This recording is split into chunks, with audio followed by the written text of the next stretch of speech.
Alright people, so hope we are all well. This video I'm going to talk about how I have good sleep 99% of the time. This is what I do, yeah. I couldn't think of a more compelling title. My brain ain't working, but if you've got any ideas to make this title a little bit more clickbait and stuff like that, please let me know, right? That would be helpful. I've got the screen here from my laptop. That's why I'm a little bit tilted. I'm looking at the main screen right here. So let's get into the video. There we go. So backstory. Yeah, let me tell you a little bit of story. So I've always had somewhat bad sleep since school time. Since I was like, I don't know, 14, 15, 16. I've always had bad sleep, whether it was the number of hours of sleep I would get or the quality of sleep. Always had it. I thought it was genetics because my dad had it, because my dad never sleeps well, but I was just doing things the wrong way. And then it got really bad in sixth form when I was literally sleeping 4, 5, 6 hours a night max. Poor quality. I could not fall asleep. I would wake up multiple times during the night, wake up before my alarm, and then when my alarm was supposed to go off, I would fall asleep then, and then everything was messed up. Right, I would just fall asleep like in classroom, just sleeping there basically and doing fuck all. Then it got really bad in summer 2024, so around April time, end of April. April, May, June, July, August, it was really bad. Then around September, slowly started to get better. Yeah, for 4 or 5 months, literally, I remember this like 4 or 5 months, I had like maybe 5 nights of good sleep, like decent-ish sleep. But that's it. So bad, I had to hire a sleep coach in August 2024, and we did some work, and from September it got better. And this year I've had the best sleep ever. I've had maybe, I don't know, like 5, maybe 10 nights of like poor-ish sleep in 11 plus months. So that's super good. And yeah, I might have a poor night of sleep every now and then, but I know what the reason is. Sometimes is the weather. Like a few weeks ago, it was quite hot. We had the heating on as well. We turned it off a little bit too late, and other things as well, right? But most of the time, I know what the reason is. I can fix it for the next day, basically. So, but now, why is sleep so important? I want to give you like a little disclaimer, and then we actually talk about the tips I'm going to give you. Yeah, I need you to understand how important sleep is, because if you don't understand how important sleep is, you're not going to take the actions that will get you better sleep. Yeah. Now the thing is, most people don't even realize what good sleep feels like, because they always have bad sleep, so they're always tired, sluggish. They've got brain fog. They're not able to make good decisions. They think that's what normal is, but it's not. That's not normal. I feel my best like most days of the week, mainly because I have a really good sleep. And I look at people that are like, oh, I'm always tired. I can't be asked for things. I'm feeling lazy. I'm not disciplined. And I'm like, I never feel that. Like, oh, so it's because you do what you like. You do what you love. You're doing your job that you love. I'm like, no, really. Like, obviously, I love my job, but it's not because of that. I'm not disciplined or like feel good because I do what I love, which is part of it. But mainly because my health is in a good space, and a big factor for having health in good place is your sleep. Yeah. Now, obviously, the current state of society plays a role, but it is your responsibility to work around it. Like, I've literally got clients, and his like one of them, his shifts change every 2 weeks. So for 2 weeks, he's waking up at like 4, 5 a.m.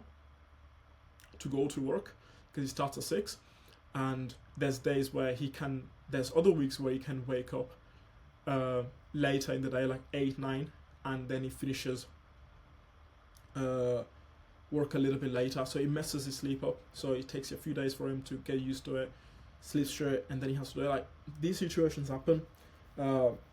Some days I've got clients, sometimes they have to wake up super early, 4, 5 a.m, and they'll come back late, and that's almost every day. But do what you can with it. If you cannot sleep 8, 9 hours, okay, make sure, even if you're sleeping 4, 5, 6 hours, make sure this quality is good at least, right? You would rather get like 5 hours of good quality sleep compared to like 8 hours and 9 hours of shit sleep. That's what I was having in 2024. Like I was staying in bed for like 10 hours, but I would sleep like absolute, like quality was dog shit, and I would feel tired, sluggish, lethargic, and I was just not there. I was not performing on my best self. Now, these are some shallow reasons why sleep is important and you should look into, improving your sleep. You feel better overall. Like whatever you're feeling right now, you're gonna feel an extra 10, 20, 30, 40, even 50% better. Right? A lot of people are in a bad mood. They're always moody and all this stuff. Or the mood is really up and down, they're not consistent. You just fix your sleep and you feel better. Right? You will gain muscle and lose fat easier and quicker, because if you sleep better, your testosterone will be higher, your cortisol will be lower. Cortisol is the stress hormone. Testosterone is the hormone responsible for strength, muscle gain, and stuff like that. That'll be higher, so it's much easier.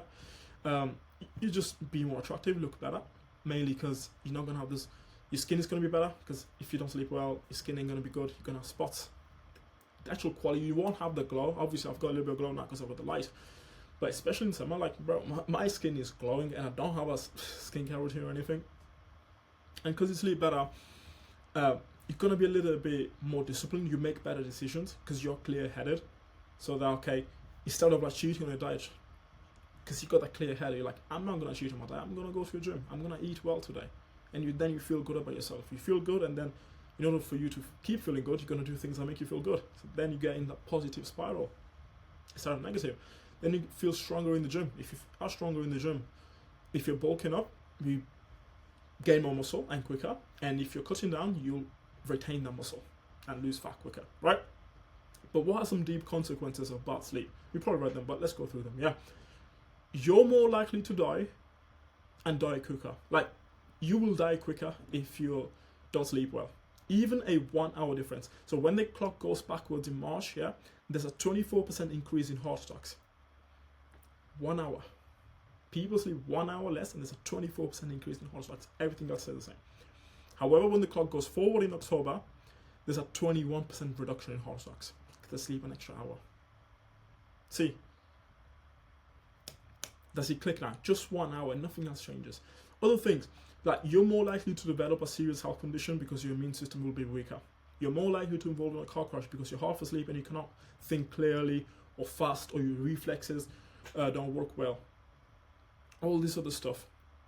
You might just be in a bad mood, and quality of sleep wasn't the best, so you stayed in bed for a little bit too long. Now you're late for work, you're rushing, you're speeding up on the road, boom, car crash. That could have been avoided if you just, had good quality sleep, slept a good amount of hours, woke up fresh, not in a hurry. That could have been avoided. Like, there is literally no benefit to sleeping less. Even people say, oh, I sleep less so I can work more. Like, the quality of your work is not going to be the best. Like, some days I purposely wake up 1 or 2 hours later. I know, okay, if I wake up now, I haven't slept enough, or maybe I trained very hard for a couple of days in a row, and my body just needs an extra recovery. I know, okay, if I wake up now, I'm not going to be productive. Yes, I'll be working for more hours, but I won't get as much done compared to if I wake up 2 hours later and get an extra 1.5 hours of sleep. So there's things that you got to consider, man. It's not about how much work you do, it's about how productive you are, how much you get done in little as possible. I did it today, for example. But right, let's get into it now. These are some simple things I do for better sleep, and then we're going to talk about some autistic things I do for better sleep, yeah? So firstly, number one, routine. I go to bed at the same time every day and wake up at a similar time each morning, sorry. This should be morning, yeah? You don't have to be religious with it, but like, give yourself like a 1 hour window. So for me, I fall asleep anywhere from 10:30 to 11:30, wake up most days between 6:30 and 7:30.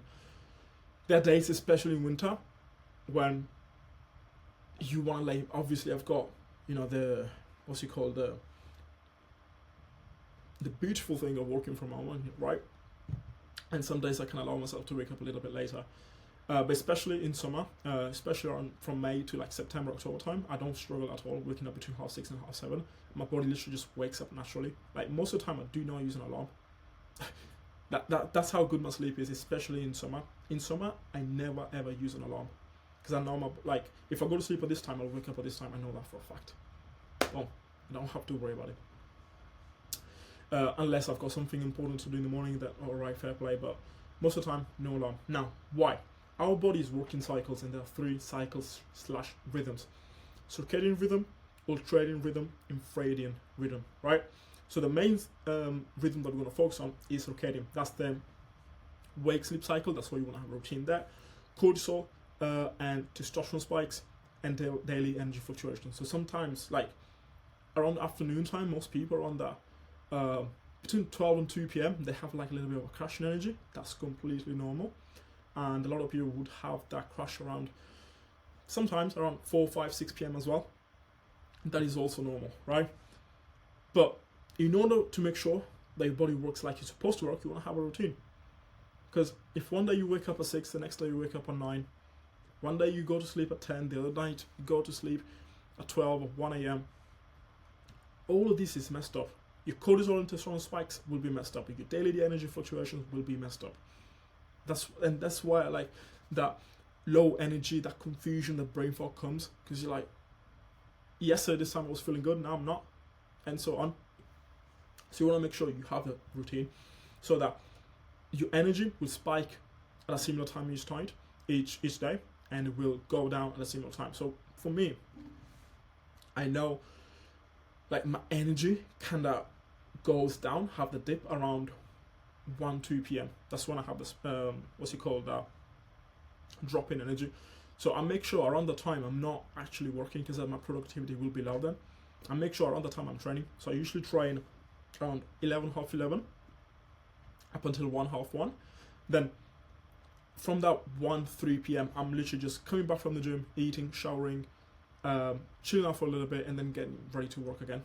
So I use that to my advantage, instead of like keep working during the time and my productivity being low. And then because I've been working so long consistently, then I train in the afternoon and I'm not able to perform my best, right? I'll talk about that as well later. So yeah, have a routine. That's number 1. Then you want to have a routine with your sleep. You also want to have a routine with your training, nutrition, and your work blocks. Especially if you're a business owner. If you've got 9-to-5 job or any other kind of job, it's a little bit harder. But all you can do is make sure you got a routine with your training and nutrition as much as you can. So I train at the same time, especially if I'm lifting weights, because that's what the hard bit is. So as I said, I usually train between 11 and half 11. If it's a weekday and I'm working, Saturday I take off, so I can train a little bit different times, so it doesn't matter too much, and work at relatively similar times as well. So I usually start working about between 8 and 9. So here, start working between 8 and 9 and switch off 9 p.m. latest. Yeah. I found that when I train early in the day and I'm finished by 4, 5 p.m. latest, I sleep the best. The reason is training is highly stimulating, it raises heart rate, and it gets you in the fight or flight state. Think of it, right? If you're like back in the days, you had, let me just go this smash. Back in the days, yeah. Let's say you were being chased by a lion or something, or like you're trying to hide from the lion, right? You're in a fight or flight state. Do you think you'll be able to sleep there? Probably not. That's what training does. You're in a fight or flight state. Heart rate is higher. Plus, if you are like the loud music that you're listening to, whether it's your headphones or the gym, the bright lights from the gym, especially if it's like winter time and it's like later, and the extra water intake is going to make it very difficult for you to switch off if you're planning on sleeping like 1 or 2 hours after training. Yeah.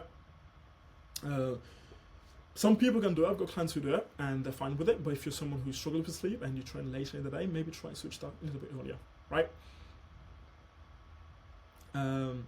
Yeah. So another good thing is as well, because you're gonna be chugging loads of water in.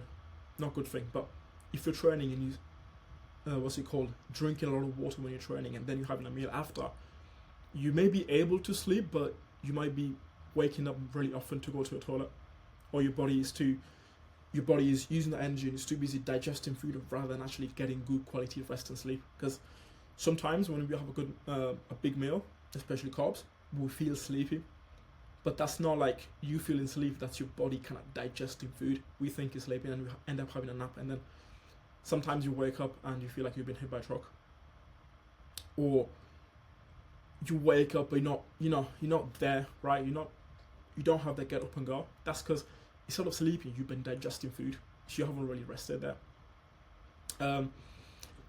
And a good thing is as well, if I train early in the day, I'm getting most of my water early in the day as well. So I get 1 liter of water in the first hour of waking up. So wake up, drink water, have breakfast, drink a little bit of water, work, get a little bit of water in, train. I get about 1.5 to 2 liters when I'm training. So that is what, 2.5 to 3 liters of water. That I've already drank. Then if you add pre-workout, shake after training, that's an extra 0.5 liter. Then all I have to do from like 2 p.m. up until 8, I need to drink like maybe 1 liter of water. That's super easy to do with my meals. Super easy, yeah? And then I finish my last meal and cut out water latest 2 hours before bed. So as average, and usually I sleep about at around 11 p.m. By 9, I've done everything. Usually 8, half 8. I've finished drinking water and I've finished eating. That's it. So then my body can digest that food, make sure I just go to the toilet a few times, and I'm not waking up at night. I usually wake up once. That's just normal for me. But when I end up waking up 2 times, 3 times, 4, that's just annoying. Yeah, we don't want it. And then work, I mentioned it before. Then, other simple things, supplements. First, get the routine in place, and you'll see a difference without even adding any supplements. Then, we consider adding supplements. These are the 5-6 best that I've probably seen. I've tried loads of supplements for sleep, by the way, yeah? So, these are the ones. Magnesium, biglycinate, I think that's how you say. Probably the best one, 500 to 1000 mg. Again, I have it with my last meal, so just before I finish cutting water, so like 2-3 hours before sleep. Vitamin C, 500 to 1000 mg. I usually take in the morning, but if I'm feeling ill, I take at night as well. Vitamin C relaxes you, improves your immune system, and reduces inflammation. So you kind of just, relax, right?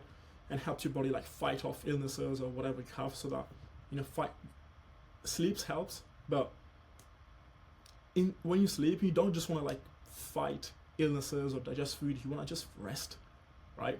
So use the time wisely. 5-HTP, 100 to 300 mg. Ashwagandha, 400 to 600 mg. CBD oil, 5 to 10 milligrams of this. Now these are all good supplements, yeah. And then there's this one here, Dream Sleep. This is called from Train by JP. So if I go here and show you, these are really good supplement. This here. If you ask me, so which one is the best out of these?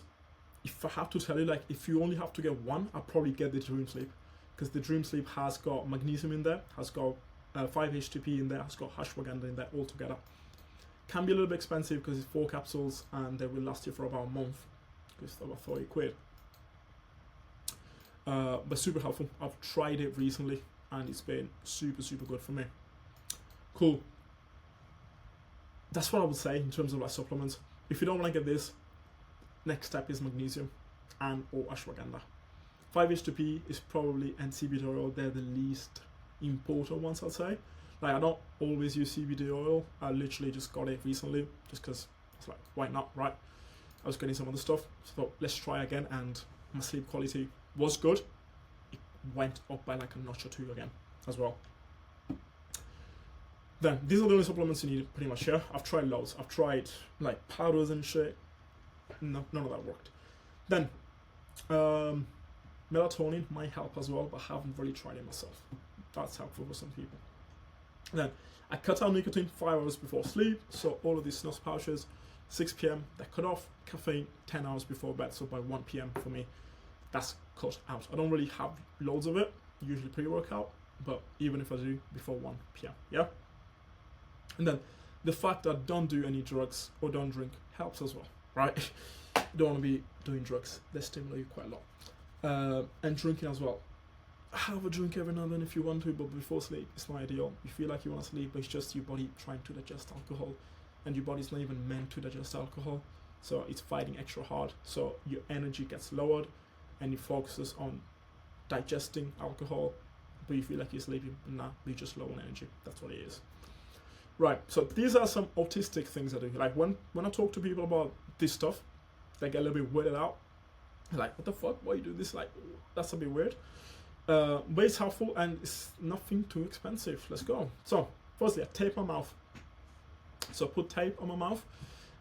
So, nasal breathing has been proven to be better for sleep quality. So, let me show you. Like, literally, all you have to get is this micropore tape. It's cheap as hell. Like, this, £4 will last you for like 6 months. And you just put it on your mouth here so that your mouth is kind of blocked and you're forced to breathe through your nose. People say, oh, I struggle to breathe. No, you will not. Like, I've had this. I've been taping my mouth for 18 months now, almost 2 years.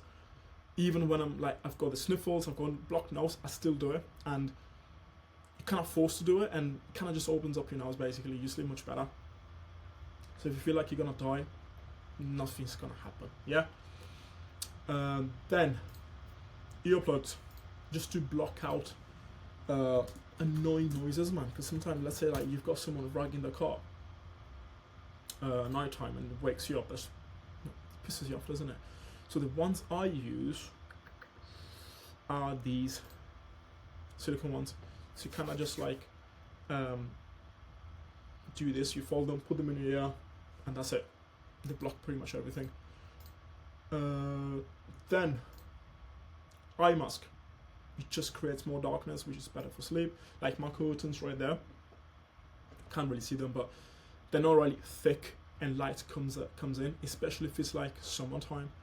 Like 10 p.m. summer is still light outside. 5 a.m. is light, so it messes you up a little bit. Even during winter, when you got the lampposts and stuff like that from outside, they kind of come in.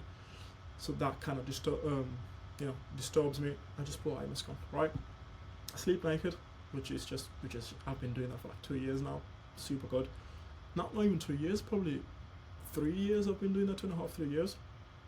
You feel a bit cooler, you want your body temperature to be low when you're sleeping. If it's summer, I use a fan on top of that to keep me a little bit fresh, and because I've got earplugs on, I don't hear the fan, right? Super easy. And then, if I end up drinking a little bit too much water, let's say that I'm catching up on water and haven't been drinking my water in the day, I just have a little bit more salt before I go to bed, just because salt retains water, so I'm less likely to wake up. I don't think you probably ever heard this advice ever from someone, but it's helpful. So you just piss all at once, maybe once during the night, or when you wake up, instead of like waking up 3, 4, 5 times. That's just annoying. Yeah? Then, come on then. There we go. So, this is it, isn't it? Blue light blocking glasses. So if you see here, these glasses have got a bit of a yellow tint. I've got these and a red tint as well. So let me just show you those as well. Red tint, blue glasses. So basically, right, these block blue light. Blue light can be harmful. So especially people who like work on screens a lot, like myself. They probably, if you're some of them, you probably experience like things like headaches, your head is kind of ringing, your ears are ringing, your eyes are strained and stuff like that. You want to close your eyes to rest them, but still not enough, and you try and go to sleep, your eyes are tired and stuff like that. These just reduce it because these block blue light, and they just reduce that strain on your eyes. So instead of like, so when you're going to bed, instead of having a headache, instead of dealing with a headache, you just go to sleep. So I use this when I'm working, yellow tint, and then 2-3 hours before bed. So after I finish working everything, I have the red ones. So if I'm watching TV, I'm on my phone. I'm fine basically, right? I'm not getting the blue light. See, I haven't told you to, what's it called? Delete, not having screens and shit like that. Like that works, yeah. But in this time, it's hard. Everyone's addicted to screens, myself.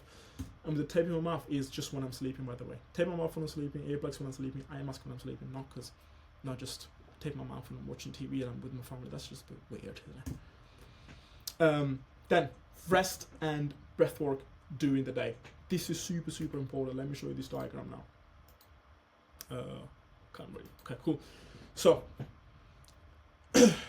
this is what, like this bottom diagram, this is what life looks like for most people. This is how it should be. So, this is how it should be, yeah? This is the morning, this is evening time.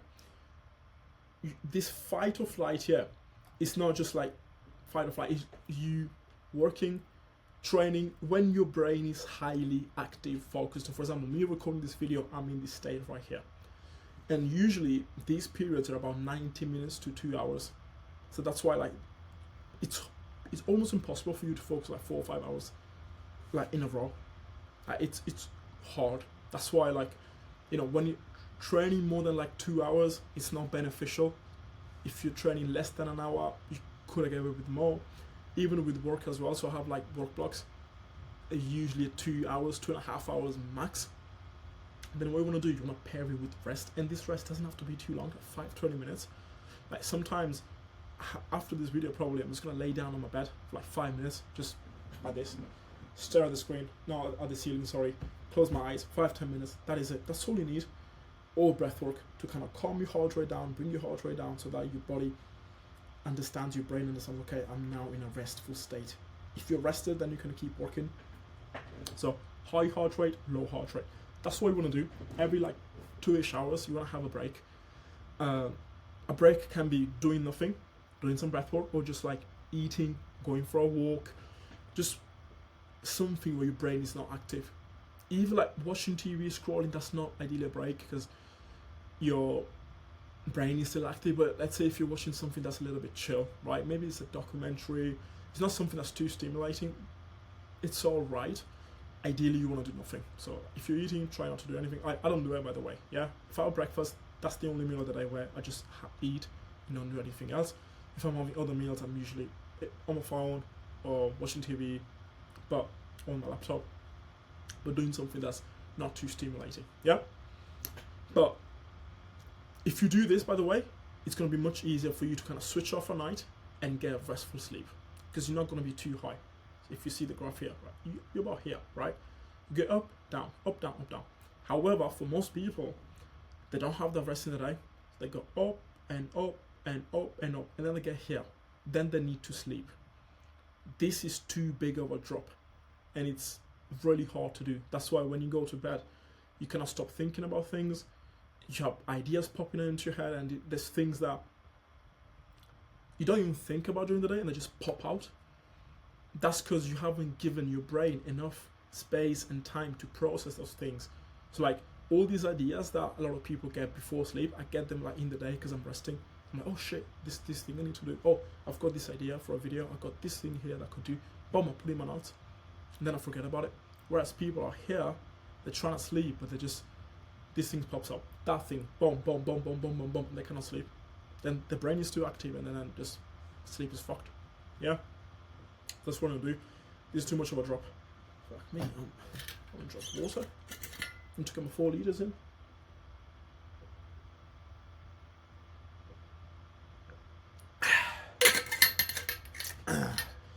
Alright, that's it, right? That's pretty much it for this one. Then, minimal stimulation before bed. Yeah. Cool. So I want to relax before I go to sleep, so I can get good quality sleep. It's the same thing as this, so that I'm relaxing. If I'm watching TV, I'm watching something that's chill.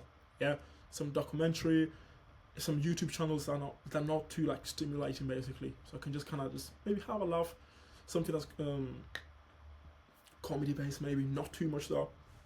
So I'm just there chilling. Like this is me. The last 2 hours before sleep. This is just me. Sometimes I go on my phone, maybe reply to some messages, like nothing that's gonna force my brain to think. I'm in a position where I'm not thinking. Like people talk to me, my family talks to me, I'm like, cool, yeah, safe, yeah. I'm not actively engaged. I'm just wanna chill, relax. And if something is not conducive to me relaxing at the time, I'm not doing it. I'm like, fuck this, I'm not doing it, right? And then plan the next day ahead on Google Calendar. So everything is written down. I've got a calendar and I know each day, okay, I'm going to do this, and this tomorrow at this time.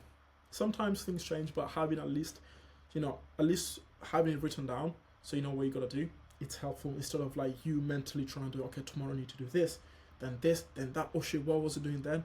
Oh fuck, I forgot this. Write it down. so that next day you can look at it instead of just trying to remember it here. Get thoughts from your brain into paper or into your laptop or your phone, and then you can just have the empty space that you can use. There's nothing going in your head, and you can actually sleep. And then protect my peace. Unless it's a real emergency, this is me the last 2-3 hours before I go to sleep.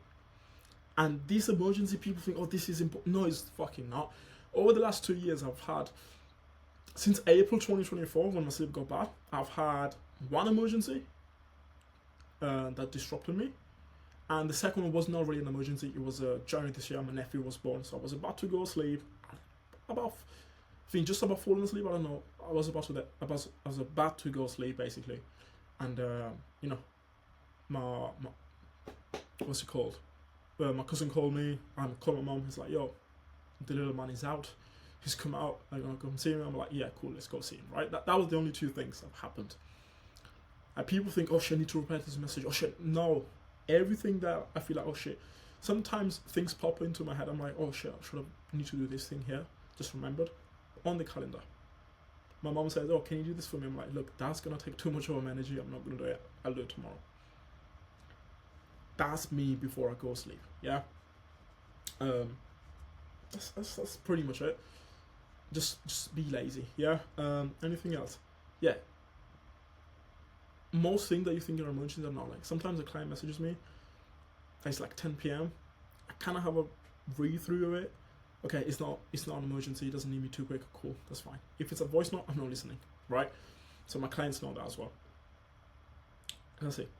It's not because it's about being selfish, but I'm being selfish so I can perform better the next day. If I'm working until 10, 11, then I'm going to sleep half an hour later, the next day I won't be able to perform. Then, just shit. That's pretty much it. That's the end. So if you have any questions about this or anything else, you can leave them in the comments or message me on Insta. Like, comment, subscribe, whatever that is. I don't care about going viral, but if I do, I wouldn't mind. If you like me to help you with the training journey, you can message me on Instagram or book a call with the link in the description. Like sleep, recovery, like my core 4 method I focus on. A big component of that is recovery. So training, nutrition, recovery, supplementation. Recovery is a big part of it. We really focus a lot on my clients. I really focus a lot on recovery with my clients. Like, this is, by the way, everything here. This is what my clients get. Like, this, I'm literally telling you what I tell my clients. Yeah. There's pretty much nothing else that you need to do for better sleep, yeah? And, yeah, safe.